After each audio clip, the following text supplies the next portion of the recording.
Good evening, ladies and gentlemen. Thank you for coming out tonight. I'm George Wall, the president of CA4IT, and we're partnering with KIPS to bring you a series of webinars on SR&ED. We think that SR&ED is a very important part of the Canadian economy, and I know from personal experience that there's a lot of hidden SR&ED. We had a program that we were involved in ourselves, which we almost bypassed, and we at the last minute decided we'd try to put together some documentation, and we were successful in obtaining about $350,000 in a SR&ED claim. So even a small accounting firm can be involved in things that can have significant SR&ED capabilities. And what we're hoping is that we can use the tentacles of independent consultants who are out in the field once they recognize what makes up a SR&ED claim and how they can document it, so that we can spread the word and help more Canadian entrepreneurs benefit from SR&ED and help the whole country. So I hope you find this helpful. We're going to call up now Dan Eng. He's the president of KIPS, and he's going to introduce our speaker tonight, Jason Schwan. Thanks, George. Actually, we've got two speakers, so I'm going to do that part too. Again, Dan Eng, KIPS Toronto, Canadian Information Processing Society. We're the IT Association for Professionals. There was the 50-second commercial. I guess we'll start with Katrina Carpenter. I assume that's who it is because we never got introduced. Katrina has a fairly broad background in engineering and project management.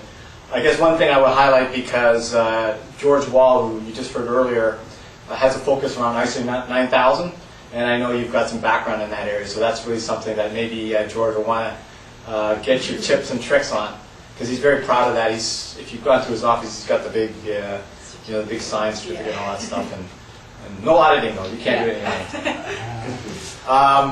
Our primary speaker tonight will be Jason Schwan. Is that how you say that?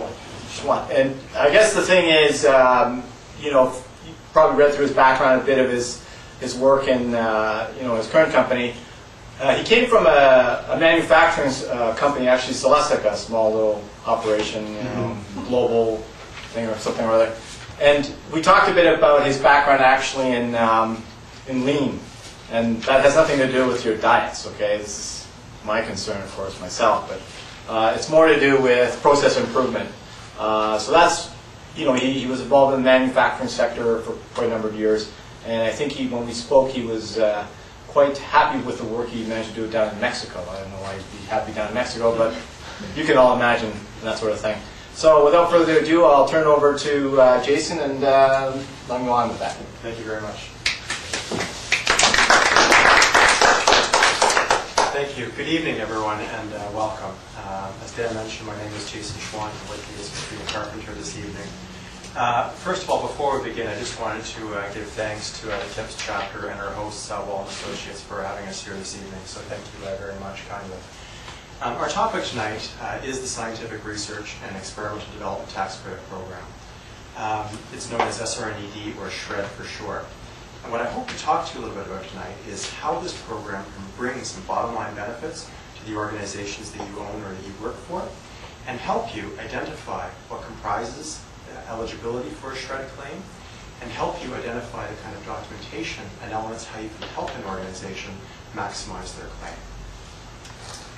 Our session this evening is going to be about 45 minutes in length. I would ask, if we could, to hold the questions until the end of the seminar. So our agenda for this evening, we're going to first introduce what SR&ED is, define it, talk about what criteria are necessary for eligibility, and that's where we're going to spend most of our time this evening. We'll talk about the types of expenditures that can qualify for the program. We'll talk about timelines, how long does it take to obtain a refund, how much can you get back, and again, probably most importantly, is what kind of information is necessary to go into creating a successful claim. We'll wrap up the presentation this evening with some tips to be able to maximize your claims. So first of all, let's talk a little bit about what SR&ED is. It's a federal program. It's been around since 1985, and really what its purpose is to help encourage innovation within Canada and keep a lot of that knowledge and development activities here within our borders. It is not a grant program, it is a refund-based program. So companies will spend money first and will, via a tax credit or a cash refund, obtain benefits in the following year. Quite a few companies in Canada take advantage of this program already, more than 18,000 companies.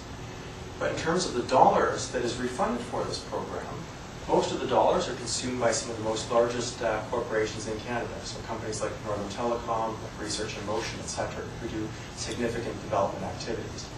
But interestingly, most of the claimants on the program are small and mid-sized businesses.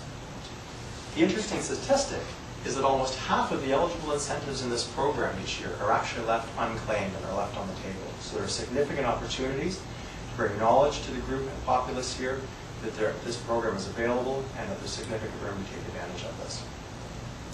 Some of the reasons, especially given by small and mid-sized businesses in terms of why they don't take advantage of the program, well, there are quite a number. First of all, they may not simply be aware of the program.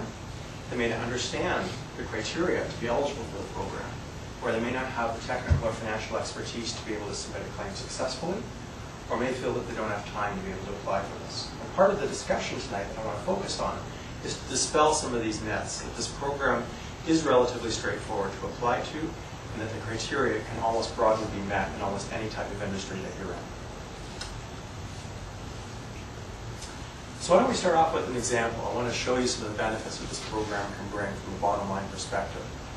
So a company may have developed a new computer-aided design software package that does architectural renderings. In this program, the company has invested significant funds to be able to come up with new innovation. They've decreased the time to render an image on their computer from 30 seconds down to 10 seconds. It makes their package much more appealing, much faster. And in doing so, they had a lot of technical challenges to be able to do that, and required a lot of experimentation to be able to develop that advance.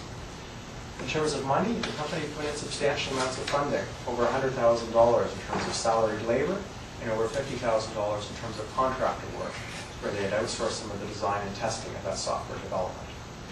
Upon applying to the SR&ED program, the company was able to successfully get $89,000 back as a cash refund. So I hope you can see from this that there's definitely significant financial benefits in investing and investigating in this program further.